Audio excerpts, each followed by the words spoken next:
વિરામ બાદ ફરી એકવાર સ્વાગત છે कैसे जीतेगा गुजरात કાર્યક્રમમાં। મિત્રો, અત્યારે આપણે ચર્ચા કરી રહ્યા છે નર્મદા યોજના વિશે। નર્મદા યોજના ખાસા સમયથી ચાલી રહી છે, ઘણી બધી સરકારોના નેજા હેઠળ ચાલતી આવી છે। આજની આ સરકારે એના વિકાસ માટે શું પ્રયત્ન કર્યા છે, આજના વિષયને ચર્ચવા માટે આપણી સાથે ઉપસ્થિત છે ગુજરાતના કૃષિ મંત્રી ભૂપેન્દ્રસિંહજી ચુડાસમા। તો ચાલો આજની આ ચર્ચાને આગળ વધારીએ। ભૂપેન્દ્રસિંહજી, બીજો પ્રશ્ન એ થાય છે કે ખેતરો સુધી પાણી પહોંચાડવા માટે, નર્મદાના પાણી પહોંચાડવા માટે જે કેનાલ ડિસ્ટ્રીબ્યુશન છે એની કામગીરી સંતોષકારક નથી એવું કહેવાય રહ્યું છે ઘણા લોકો દ્વારા। તો આ બાબત માટે તમારું શું કહેવું છે? દેશમાં અને રાજ્યમાં આ પહેલા અનેક પ્રોજેક્ટો થયા ગયા છે। અભ્યાસના આધારે હું કહું છું કે બધો બંધાઈ ગયા હોય, એને 50 વર્ષ થઈ ગયા હોય, આજ દિન સુધી એનું કામ પૂર્ણ ન થયું હોય એવા અનેક દાખલા છે દેશમાં અને રાજ્યમાં। આ એક જ યોજના એવી છે કે જે યોજનામાં નહેરો, શાખા નહેરો અને ખેતર સુધી પાણી પહોંચાડવાનું કામ, એનું ફોલોઅપ અને સમયને બિલકુલ બગાડ્યા સિવાય જો કામ થયું હોય તો આ એક જ નર્મદા યોજનામાં છે। છેલ્લા 5 વર્ષ દરમિયાન માનનીય મુખ્યમંત્રીશ્રીએ જાતે ફોલોઅપ કરીને અમને ને અમારા અધિકારીઓ સાથે બેસીને ખેતર સુધી પાણી કેવી રીતે પહોંચે એ માટેનું સમયબદ્ધ કહી શકાય, હું રિપીટ કરું છું કે ભૂતકાળમાં અનેક યોજનાઓ જેના બંધો સમયસર બંધાયા હોય પણ નહેરોની, શાખા નહેરોની કામગીરી ન થઈ હોય। આપણે ત્યાં અહીંયા બંધની કામગીરી એ સુપ્રીમ કોર્ટમાં અને વિવાદમાં હતી। એવા સમયે ગુજરાતે એ વિવાદની સાથે લડીને કામ રોકવા માટે વિવાદ હતો, નહેરો માટે કોઈ વિવાદ નહોતો, તો રાજ્ય સરકારે 5 વર્ષ દરમિયાન આ બધી જ કામગીરી સમયાંતરે પૂરી કરી છે। અને એના આંકડા પણ હું તમને આપું। મુખ્ય નહેર 357 કિલોમીટર સુધીનું કામ આજે આપણે પૂર્ણ કર્યું છે। 101 કિલોમીટર રાજસ્થાનની સરહદ સુધી પહોંચવાનું કામ એ નજીકના ભવિષ્યમાં આવતા 4-6 મહિનામાં આપણે પૂર્ણ કરવાના છે। 144 કિલોમીટરનું કામ 21 વર્ષમાં થયું અને 119 કિલોમીટરનું કામ માત્ર 10 વર્ષમાં થયું અને એમાં પણ 6 વર્ષમાં 94 કિલોમીટરનું કામ થયું। એટલે નેટવર્ક અમારા સમયમાં નથી થયું એવું કોઈ આક્ષેપ હોય તો સાવ ખોટો છે। વધારેમાં વધારે ઓન ધ કોન્ટ્રી સાચો જવાબ એ છે કે વધારેમાં વધારે નેટવર્કનું કામ થયું હોય તો એ આ સરકારમાં છે। અને અમે તો વધારાની માહિતી આપું, આ સરકારમાં નેવાના પાણી મોભારે લઈ જવાની જે કહેવત છે ને, એ પાણી કેવડિયાથી સૌરાષ્ટ્ર લઈ જવા વચ્ચે લખતર પાસે ઢાંકી ત્યાં પમ્પિંગ સ્ટેશન છે। આ રાજ્યના ઇજનેરોની કૌશલ્ય શક્તિનું એક ઉદાહરણ છે। એ કેનાલને 11 મીટર પાણી ઊંચકીને અમે સૌરાષ્ટ્રમાં લઈ જઈએ છીએ અને એ વિશ્વનું સૌથી મોટામાં મોટું પમ્પિંગ સ્ટેશન, જેની માનનીય મુખ્યમંત્રીશ્રી હમણાં ગયા જાન્યુઆરી મહિનામાં ઉદ્ઘાટન વિધિ કરી અને અમે માળિયા અને લીંબડી, બોટાદ એ બધી શાખા નહેરોમાં એનું પાણી અમે લઈ જઈએ છીએ।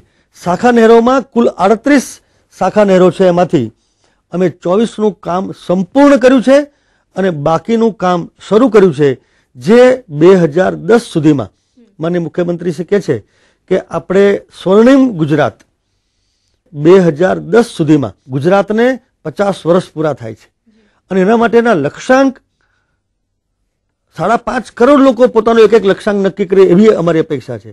તો લોકોને કહેતા પહેલા મુખ્યમંત્રીશ્રીએ પોતાના કામમાં લક્ષ્યાંક તો પૂરા કર્યા જ છે અને નર્મદા યોજનાનું કામ એ 2010માં એ સ્વર્ણિમ ગુજરાત સમયે 50 વર્ષ જ્યારે પૂરા કરીએ એ વખતે આ યોજનાનું કામ સંપૂર્ણ થાય એ માટેનો સંકલ્પ પણ કર્યો છે।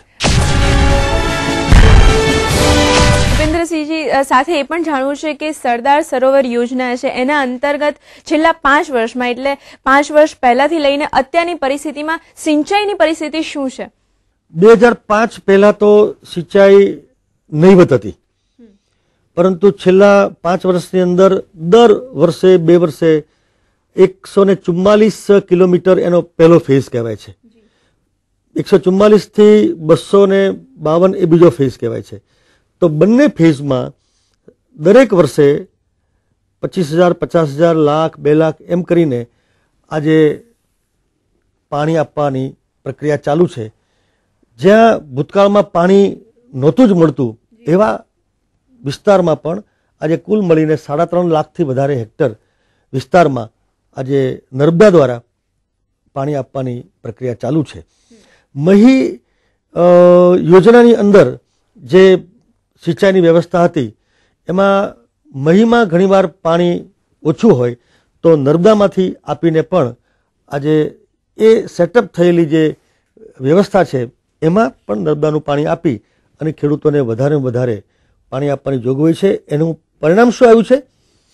આ પાણી આપતા હતા એ પહેલાં ખેડૂત એકાદ પાક લેતો હતો વર્ષમાં, કોઈ જગ્યાએ 2 પાક લેતો હતો. આજે આ પાણી મળ્યા પછી ખેડૂત 2 અને 3 પાક લેતો થયો છે. એટલે ગુજરાતમાં આ યોજના આવવાથી રાજ્યના ખેડૂતની આવક વધી છે, ઉત્પાદન વધ્યું છે અને મેં કહ્યું તેમ સ્વર્ણિમ ગુજરાતના સમય સુધીમાં તો આ યોજના સંપૂર્ણ થાય. ભૂપેન્દ્રસિંહજી, તમે કહ્યું કે આ આવક વધી ગઈ, ઉત્પાદન વધી ગયું ખેડૂતોનું, તો એક પ્રકારનું જાદુ થઈ ગયું. એ કેવી રીતે કર્યું તમે? સમયસર કામ કરીને, પાણીની ઉપયોગિતા એ ખેડૂતને સમજાવીને. આ પાણીનો ઉપયોગ માત્ર ખેતી માટે જ કર્યો છે એવું નથી. આ પાણીનો ઉપયોગ અમે પીવાના પાણી માટે પણ કર્યો છે. આપણે સૌ જાણીએ છીએ કે ગુજરાતમાં 4, 5, 6 વર્ષ પહેલા 7 થી 8 હજાર ટેન્કરો ગામડામાં ચાલતા હતા અને વર્ષે 200, 500, 1000, 1200 કરોડ રૂપિયા, દુષ્કાળના સમયે 1500 કરોડ રૂપિયાનો ખર્ચ થતો હતો. અમે એ વળતર વગરનો ખર્ચ રોકીને આજે પાઇપલાઇન દ્વારા ગુજરાતના કચ્છ, જામનગર, જુનાગઢ, સૌરાષ્ટ્ર શાખામાં પાણી આપ્યું અને એનું પરિણામ એ આવ્યું. આજે મારે કહેતા આનંદ છે કે ગુજરાતને જેવી રીતે મુખ્યમંત્રીશ્રીએ કર્ફ્યુ મુક્ત કર્યું છે એવી રીતે ટેન્કર મુક્ત પણ કર્યું છે. જી, એટલે પાણીની સગવડો ખૂબ વધી ગઈ છે. પાણીની જે તંગી છે એ હાલના સમયમાં નથી રહી. હું અમદાવાદનો દાખલો આપું તો અમદાવાદમાં સાબરમતી નદીમાં પાણી નહોતું. 25 વર્ષ સુધી સાબરમતી પાણી વિહોણી રહી. રિવર લિંકિંગની યોજના કેન્દ્ર સરકારે અટલ બિહારી વાજપેયીએ કરી, અમલ નરેન્દ્રભાઈએ આ રાજ્યમાં કર્યો અને સાબરમતી નદીમાં નર્મદાનું પાણી નાખ્યું. જે બોરવેલ ડેડ થઈ ગયા હતા, નિર્જીવ થઈ ગયા હતા, આજે એ બધા જ બોર સજીવ થઈ ગયા છે અને મને એ વાતનો કહેતા આનંદ છે કે લોકોના પેટના દર્દ અને દાંતના દર્દ પણ નર્મદાના પાણીથી મટી ગયા છે. જી ભૂપેન્દ્રસિંહજી, હજી પણ ઘણી બધી ચર્ચા થઈ શકે એમ છે, પરંતુ સમય આપણને રોકી રહ્યો છે. તમે અહીંયા આવ્યા, તમારો અમૂલ્ય સમય ફાળવ્યો અને અમારા દર્શકોને આટલી સુંદર મજાની માહિતી આપી એ બદલ તમારો ખૂબ ખૂબ આભાર. દર્શક મિત્રો, અત્યારે છૂટા પડવાનો સમય થઈ ગયો છે, પરંતુ ફરીથી આવા જ એક નવા વિષય અને નવા વ્યક્તિની સાથે ફરીથી મળીશું ગુજરાતની પ્રજાના પ્રશ્નોને વાચા આપવા માટે. ત્યાં સુધી અમને રજા આપો. નમસ્કાર.